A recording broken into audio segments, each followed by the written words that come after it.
So, Greg Gutfeld, great job. Not only, and I assume he's still gonna do the five at the same time. So he will have probably two of the biggest shows on Fox. Now, why does Greg Gutfeld succeed where others in his business have not? Well, one reason is he's not committed to, being crazy about one team. He's willing to this team did this good, this team did this well. So he is more, certainly, as far away as you can get from the, let's say, the Hannity side of the world, and a lot closer to the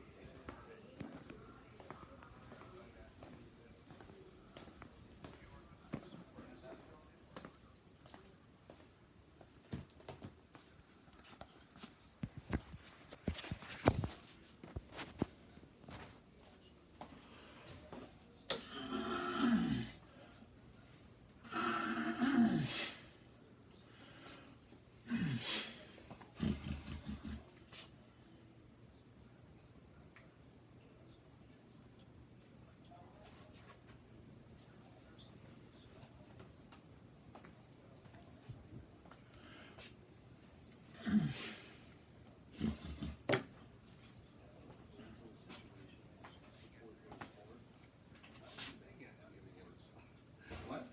Why do they get a scholarship? Why does that even make sense? So if some women don't get scholarships, do you care? Why do schools even do sports? I'm not even sure it's useful. So the fact that, let me put it another way. No matter how many women or men get trophies for sports, I won't get any. How many do you get? How many trophies did you get? Probably none. I mean, recently, maybe you got some in high school. Well, how many trophies did you get this year? Did you get any? I didn't get any. This whole trophy thing affects this tiny little group of people. It's not you. It's not me. And why are we even caring about it? Just reorganize the sports so they can play at the level that they play at. Forget about these stupid scholarships. If colleges want to give them, well, who cares? If they're private universities and they want to give a scholarship, they can do it for any reason they want. And I don't see any reason why you need to have sports winners who get the trophy, and get the scholarship. Society doesn't need that. It has no value at all. So, my point is not that if you kept sports exactly as they are, transgender athletes wouldn't distort things in a way that people don't like. Well, that's clearly true.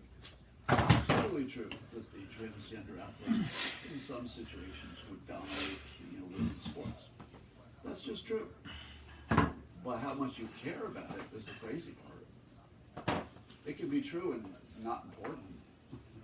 But I don't support keeping sports exactly the way they are. I think that they should simply let people play with the level of talent that is equal to their skill. That's it. Forget about the whole gender thing entirely. All right. That's all I got for now. I'll talk to you.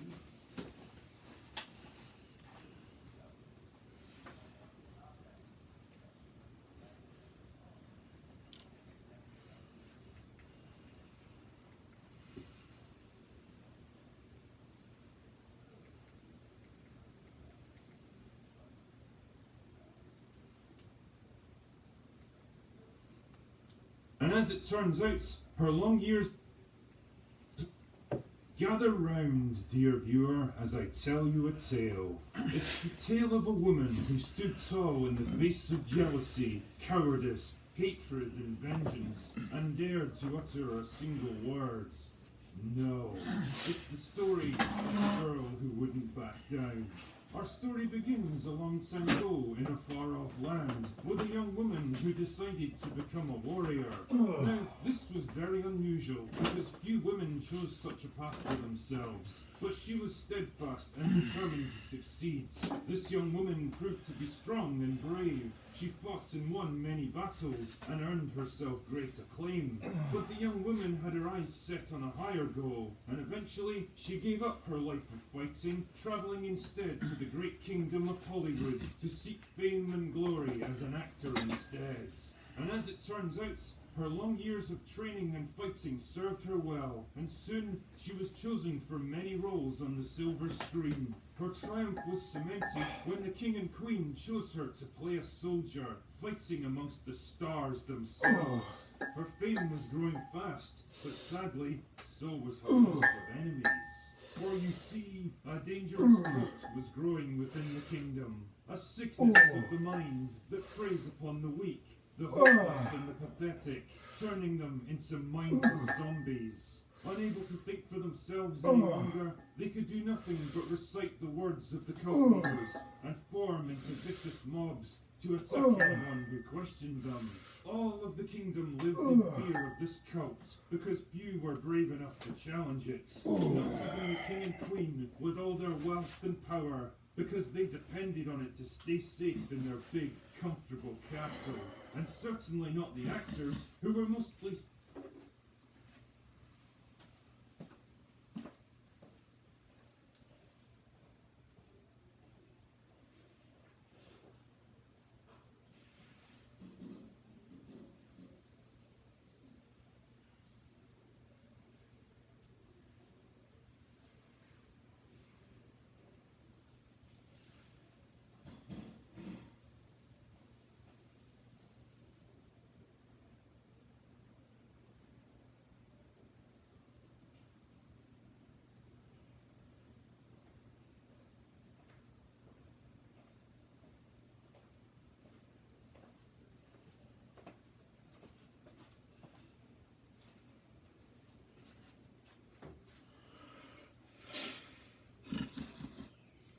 absorbed cowards that cared only for applause and approval. In fact, most of them even pretended to be in the cult themselves, because it's easier to sacrifice your dignity and your principles rather than stand your ground against the mob. But the young woman was different, and when the cultists tried to turn her into one of them, she didn't just refuse their offer, she openly mocked them. Suddenly, the free people of the kingdom were laughing at them and their beliefs, and their power was shaken. The young woman had just become their enemy, an enemy that had to be destroyed at any cost. Again and again the mobs came for her, but again and again they were beaten back. Their rage and frustration knew no bounds. Here was an enemy that would not bend the knee to them, no matter how much they screamed at her, and could not be defeated by even the fiercest mob.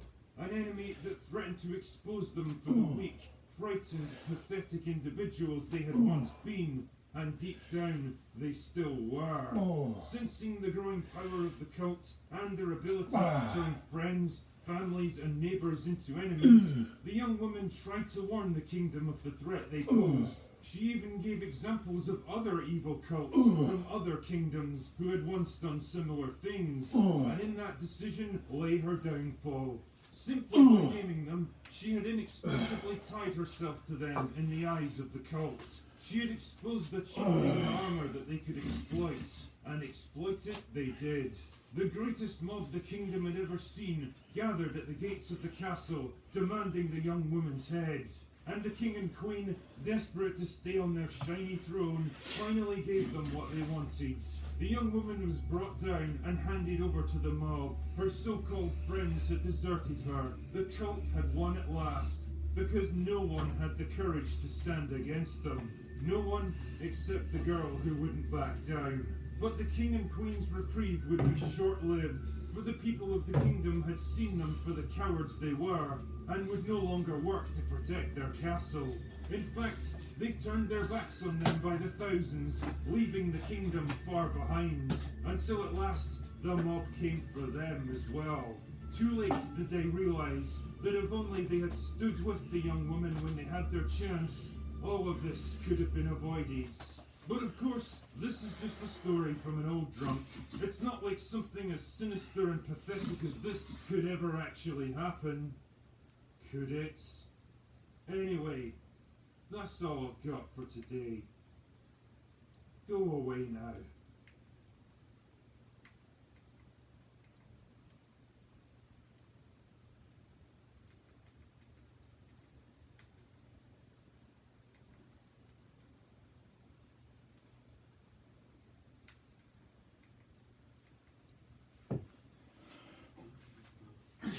Hey, everybody's here. Good to see you. Well, this is going to be, oh, you know it. You already know it's going to be the best. Scott Adams. Why do I even have to tell you? You know the routine. Yeah. If it could be any better than this, I don't think it's possible. It really isn't. But we're going to try. Let's try to take it to the next level. With the sip. And all you need is a cup of water. It doesn't take a gallon. I'm the kitchen jar. Of any kind. Fill it with your liquid. And join me now for the dopamine the other day, the thing that makes everything better. Except the Mandalorian. It's called the simultaneous separation. I feel the normality returning to the country. Wait, no, it's gone again. It's gone again. We were almost normal there for a moment, but no, not at all. Let's talk about the news. You all saw the big news that 2 masks are better than 1, according to the CDC. They did a little test and they found out that 2 masks will reduce the infectious particles by 92.5%. 92.5%. Now what they were talking about specifically is the people who wear a regular cloth covering, like a bandana kind of thing.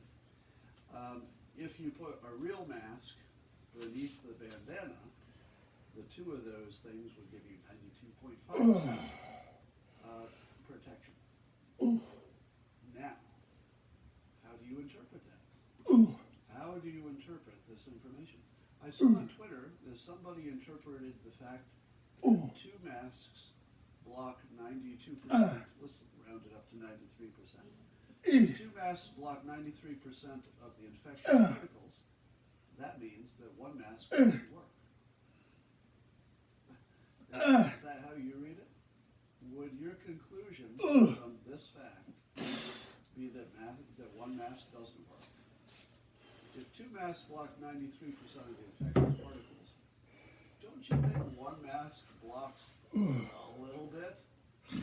And given that the second mask in this example was the least useful kind of covering, which would be just a cloth covering like a bandana, given that we know that's the least protective, wouldn't we be able to say, without actually doing a randomized controlled trial, would it be reasonable to say that the real mask might be doing some work? Maybe not 92.5% work, but isn't it doing something? Now, many of you know that the amount of the viral load makes a big difference in outcomes. So if you can reduce it by, let's say, 50%, let's be conservative and say that the first mask only reduced it by 50%. 2 masks get you something bigger. Would that be worth it? Would the scientists be right if they had been telling us to wear 1 mask, and 1 mask would only reduce, let's say, we don't know this is true, but I'm just working through a citizen trying to figure out what science is trying to tell us. Because there's science, and then there's citizens, and then there's this giant confusing area between what science is really saying and what we're understanding. So that whole communicating science part is a real problem area. Science is great, except that it's described to us by people. So if you hear your science described to you by a person, are you hearing science? You're hearing just a person. If you didn't directly do the science yourself, if you're not the one who performed the experiments, you're not really hearing science, you're hearing somebody else describing science. So are you really hearing a person? So when you say, do you trust science, I translate that in my mind into, would I trust a stranger whose incentives I do not understand? Never. Never. If you're ever in a situation where you're asked to trust a stranger when you don't know the stranger's motivations or intentions, don't do that. Don't do that. So when we hear about science, we're told that we're hearing real science, but we're not. We're hearing somebody's interpretation. So the best we can do as citizens, since we don't have access to science, we have access only to people talking about it, is to use whatever little bit of sense and judgment we have to do the best we can, because science is just not available to us in an everyday decision way. We just have to do without it. If we had it, it'd be great. I don't. I only have people talking about it. So, my common sense judgment is that if the CDC studied this carefully and found out that 2 masks block 93% of your infectious particles, and we know that the amount of viral load does matter, it does seem to me that they have come close to proving, not technically in a real scientific randomized controlled trial way, but pretty close to a common sense, clearly obvious benefit of masks. Now, if the CDC's, the way they studied it was all done wrong, then of course none of this applies. And we don't know if they did it right, do we? Were you there? Were you in the laboratory? Did you watch them set up the test? And are you an infectious disease specialist and a mask specialist and a scientist? Well, if you are all of those things and you were there, maybe you have a pretty good idea of what was happening. But we weren't there, and of course we were mostly fake, so we don't know anything. But I would say this is an indication that one mask probably does something useful. It is not proof. It's not proof. There's some chatter on the internet because Fox News apparently cut off the impeachment manager in mid-sentence. He was talking about, he was showing how bad the attack on the Capitol was, and Fox News decided to go to the and just, entertainment instead. Now, what do you think of that? Did Fox News cut off news? Was that news?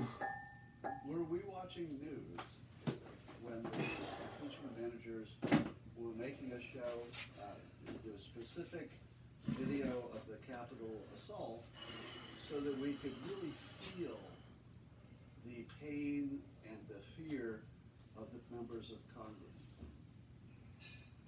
Was that news? Was it news about how the members of Congress felt about the assault? Well, I already knew it. Didn't you? Was there anybody here who was unaware that the politicians and really everybody who was at the Capitol when the assault happened, is there anybody who didn't know, given that people were literally being killed, is there anybody who didn't know that everybody there was afraid for their lives? I feel like I knew that. Did any of you not know that? Did you not know that they were afraid for their lives and there was an attack and there was real violence? Did anybody? Is there anybody in the country who did not already know? So is it news? The fact that somebody's making you feel an attenuated feeling about it, is that news? Well, I guess it's news in the sense that it's part of the story. Whatever any of the players of the stories do, I guess that's news. But once you've seen a little bit of it, and you say to yourself, Scott, now your name might be different. Let's say your name isn't Scott. You would fill in your name. But Scott,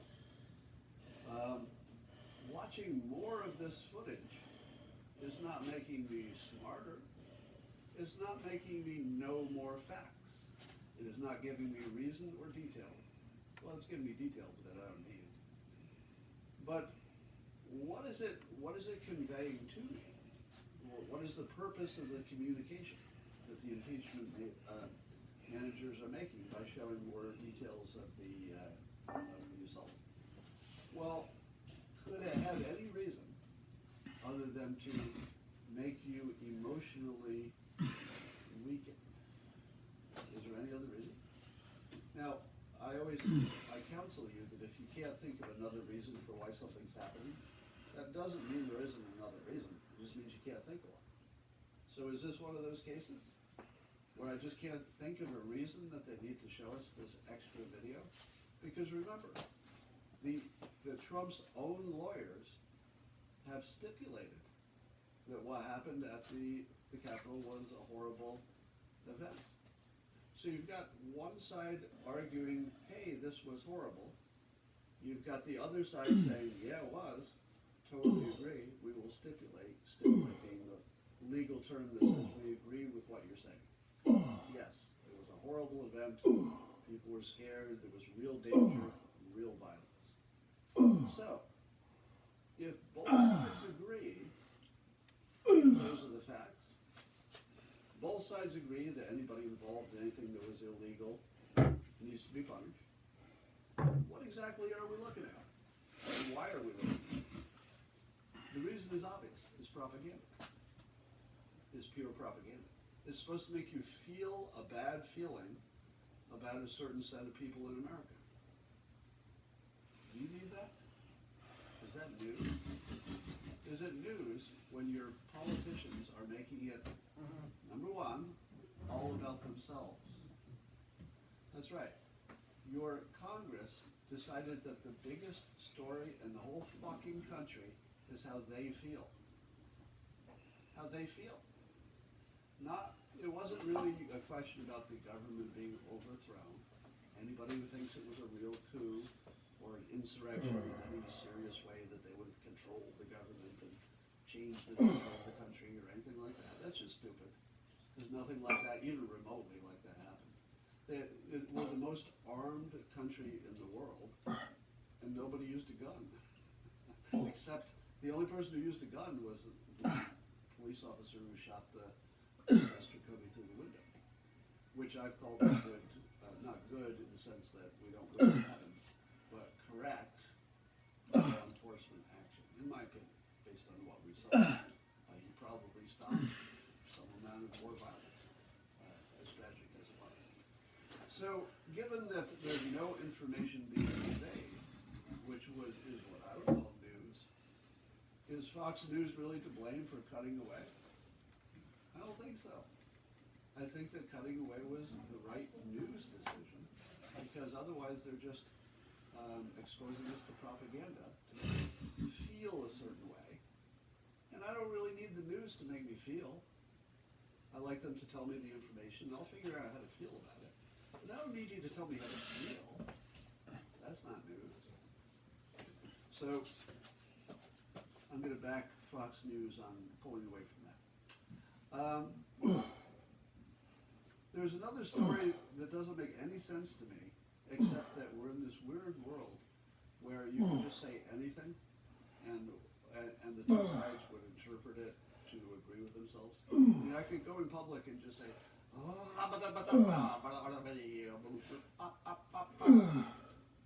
and everybody who heard me, the Democrats would say, there he goes again, saying racist stuff. And the Republicans would say, oh, that makes perfect sense. I think you made sense. I don't know what you're talking about. So we're in a world in which you can say anything. just any fucking thing.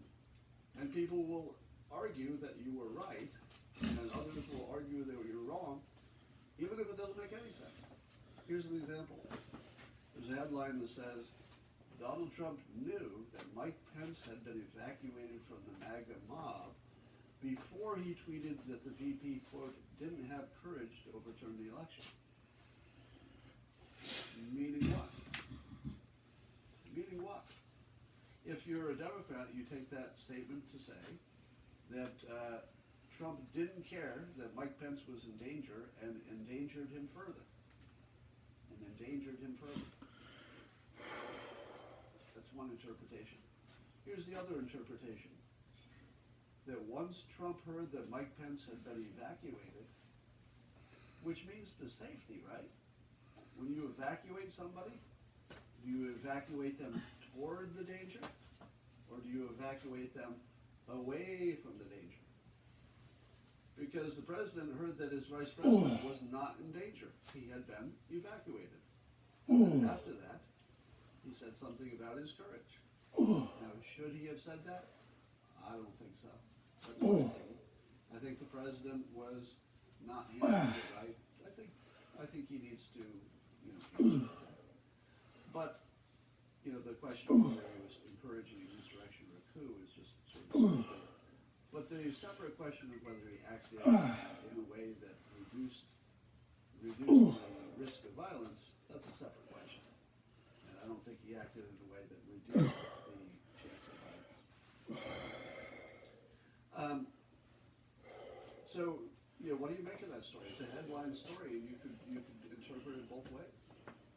We're just at a point in the world in which it doesn't matter what the facts are. We're just going to interpret it the way we want. The Panda Tribune, who you should be following. If you're not following the Panda Tribune on Twitter, you should be, because it's funny and a good account. Notice this, the NBC News said the following. Now just listen to what NBC News said and see if you can pick up anything that's wrong with it. See if you can find out, is there anything in this list that I'm about to read you, is there anything that doesn't fit with the rest of the list? See if you can detect it, because the Panda Tribune did. See if you can. Here's what NBC said. In his first weeks in office, President Biden has made a flurry of international phone calls to American allies, including the leaders of Canada, Britain, France, Japan, and China. Which of those doesn't belong in the list of American allies? Is it Canada? No, we have our little dramas with Canada, but I feel like they're allies. I feel like Canada is a good country. We like Canadians, even when we disagree with them on issues. How about, let's see, look for Britain, France. Well, we argue with Britain and France now and then, but they're allies. You say? Pretty good countries. We can have our differences, but we're solid allies with Britain and France. How about Japan? Well, World War II was a little tough, but since World War II, I'd say quite good allies. Quite good allies. What's the other one in this subject? Oh, China. China. According to NBC, China, which is killing 50 to 100,000 U.S. citizens a year with fentanyl, intentionally. The country that probably lied to us about coronavirus and is stealing our intellectual property, is giving us bad trade deals, and selling propaganda into our markets, and is closed to our investors in many ways. They're our ally. Apparently they're our ally, according to NBC News. And do you see how this works? NBC News is allegedly a vehicle of the CIA. Did you know that?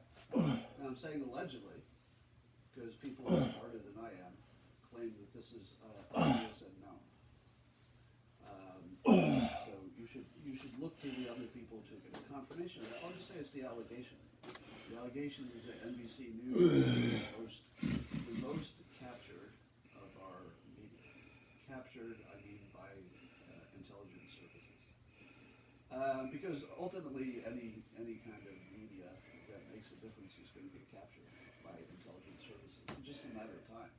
Sooner or later, your intelligence services should, if they're doing the job, I guess you could say, if they're doing the job, they should eventually capture all of the media services in their own country and capture as many as they can in other countries too. So, the only question about whether the intelligence services manage our news, the question is timing. Is it happening already, or is it in our future? What is guaranteed? There's no future in which it doesn't happen. It might be a question of when, but of course it has to happen. The intelligence services will always control the media eventually. And now you can see something that looks exactly like China controlling our ABC News. Because when an American loyal to the United States who was aware of the news ever put China in the list of our allies, you just try to slip it in there at the end of the list. And if you didn't use China, it's sort of like our American allies, including Canada, Britain, France, Japan, and just kind of slip it in there. When you see it happening right in front of your eyes, the propaganda, maybe foreign influence. I mean, it looks like foreign influence, but you can't know for sure. All right, Brett Weinstein made a funny comment about the double mask situation. He says, "Why not make masks doubled in the first place?" To which I say, pretty good question. If the double mask works, why wouldn't you make the single mask twice as thick? I don't know the answer to that question. I assume it has something to do with you wouldn't be able to breathe. I don't know. Is that the reason? I really don't know. It's not like air isn't going someplace. So, anyway, it's a funny question. I don't think he means it seriously, or maybe he does. I don't know. It's a funny question. But it reminded me of an old joke about, how when an airplane crashes, they'll usually find the black box and be intact. The whole airplane will be destroyed, but the black box will just be intact, and then they'll figure out what happened. To which I say to myself, and this is an old joke, why don't they make the whole airplane out of that black box material? No, it's just a joke, obviously. You couldn't do that, but it reminded me of that. Matt Walsh has a very interesting string of tweets about LeBron James and the use of the word Karen. So I guess LeBron tweeted that there was a Karen, as Lincoln said, in the audience, and he mocked her. And as Matt Walsh points out, Karen is a racial slur. And as Matt points out, if I use a stereotypical name in a pejorative way to refer to a black woman, everyone would agree it's a slur. I would agree. I would agree with that. If he used a stereotypical pejorative, word to describe a black woman, I wouldn't be comfortable with that. Would you? I would consider that very offensive. That's some special word that's like a bad word. 36 minutes, 110 BPM. That would be completely unacceptable. But apparently it's okay for a white woman, or at least some people think so, and Matt Walsh is pushing back. 114 BPM. And he says that using 30 the Karen degrees word outside. is no different than other racial slurs, and that LeBron is therefore a bigot. Do you agree with that? Do you agree? And by the way, if you research Karen, you'll see reference to it as specifically a white woman. I know that other people have used it to mean just a generic thing. So I would like to suggest the following standard, so that we just treat things the same. As Walton said, that I am in complete agreement that any group can ban certain words about their own group. When I say ban, I mean they get to say what is offensive to them. And if it's offensive to them, that should mean something to us. Why do you want to do it? What would be the purpose? What would you gain by just offending people? Nothing. So why wouldn't we, as just a polite society that's trying to get along, why wouldn't we allow people to say, hey, this is a bad name for the people in this group? Use any other name, but just don't use this one. Right? This is just a bad name. The word is universally banned. Does anybody disagree with that? I hope not. I feel like that's a really ugly, super ugly word. Has no place in today's society. But I would argue Karen word, although it does not have that kind of historical weight or significance as the N word, nowhere near it. I think that if white women wanted to ban, I would back them. Now, if I were to use that word Karen, at least I would be a white person saying something that sounds like bad for white people. So I think that would be allowed, except I'm male. So if I said somebody's a Karen, I would be sexist, but not racist. If you're LeBron, and you say somebody's a Karen, you're sexist, and you're racist. So I'm only sexist because I'm white. LeBron is sexist and racist if he uses the Karen word. So I guess we'll have to figure out how much we care about that. Not very much, as it turns out. The K word, yeah. So one of the biggest stories on the internet is that actress Gina Carano, I hope I'm pronouncing it right, who was a former MMA fighter and until recently, she just got fired from her job. But she was one of the stars of the Disney Plus series The Mandalorian, which is based in the Star Wars universe. And so the main character is this masked, helmeted, fighter, Mandalorian, he's called. And Gina was one of the other stars, and she played a badass, just a badass mercenary, I guess. And she got fired for saying some things that would be somewhat typical of a Republican to say on Twitter. Right? So basically, you could pick any standard Republican who uses Twitter and say, all right, what did you say, standard Republican? And that's kind of what she has said in the past, standard Republican stuff. And there was a call for her to be fired for it. And the biggest complaint they had is that she made a Holocaust or Nazi reference to the fact that Republicans are being, identified and discriminated against. Now, what happened to her when she said that the Republicans are being treated like the Holocaust, like the Jews were in the Holocaust at the moment? The public ganged up on her and got her fired.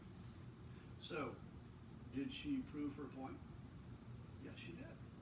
Yes, her point was that having conservative-oriented views would put you in a discriminated situation. And then she was proven right by being fired for having those very same views, which her point was, if you have these views, you could get fired or discriminated against. Right? So she proved her point. The funniest part of the story is that the left is saying that she basically minimized the Holocaust, because the Holocaust was about literally exterminating and killing 6 million Jews. How could you compare that to some people losing their job in the United States? Right? Different, one is gigantic, the other one's pretty bad, but they're not, these don't weigh the same. Is that point good? No. It's not a good point. It's true. It's true that they don't have the same weight. That's true. Nobody's going to argue that. But the way Nazi analogies are used